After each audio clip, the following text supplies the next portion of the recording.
Salut, j'espère que vous allez bien. Le sujet d'aujourd'hui, c'est l'appendicite. On commence. La première question posée, c'est quoi l'appendicite? Une appendicite, c'est une inflammation aiguë de l'appendice. Suivant le siège de l'appendice, on peut avoir une appendicite iliaque droite, qui est la plus fréquente, une appendicite rétrocécale, une appendicite pelvienne et une appendicite sous-hépatique. Dans cette vidéo, je vais surtout parler de l'appendicite iliaque droite. Passons maintenant aux causes.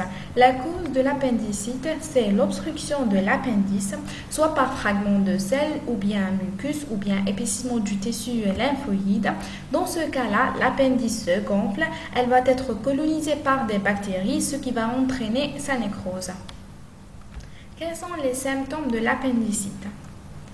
Le début brutal d'une douleur vive au niveau de la fosse iliaque droite, vomissements qui peuvent être absents, dans ce cas-là, ils vont être remplacés par des simples nausées. Une élévation de la température, elle va être aux environs de 38, ce qui va entraîner une accélération du pouls. Constipation. Passons maintenant à la sémiologie. Suite à l'interrogatoire qui va surtout rechercher la notion de douleur au niveau de la fosse iliaque droite, la notion de vomissement et de fièvre, on passe à l'examen clinique. On va rechercher quelques signes qui vont nous aider à poser le diagnostic de l'appendicite. On cherche une douleur au point de McBurney. Où se situe ce point? Il se situe au milieu de la ligne joignant l'ombilic et l'épine iliaque antéro-supérieure. Après, on cherche un signe de Blomberg. Comment on va le chercher? On appuie profondément et en douceur au niveau de la fosse iliaque droite. On lâche brusquement la pression en soulevant la main d'un seul coup, ce qui va entraîner une douleur vive à la décompression au niveau du point appendiculaire. On cherche aussi un signe de Rovsen. On déprime profondément la fosse iliaque gauche. On obtient une douleur au point appendiculaire.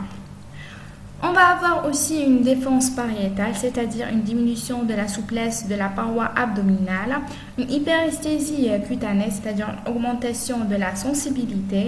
Et lorsqu'on pratique un toucher rectal, on va donner naissance à une douleur au niveau du cul-de-sac de Douglas.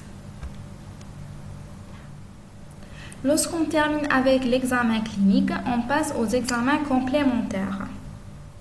On demande un FNS pour mettre en évidence une hyperleucocytose avec polynucléose neutrophile.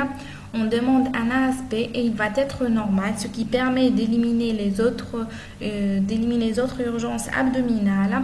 On pratique une échographie. Elle peut révéler une inflammation de l'appendice, comme elle peut montrer une appendice normale, mais qui ne veut pas dire qu'il ne s'agit pas d'une appendicite.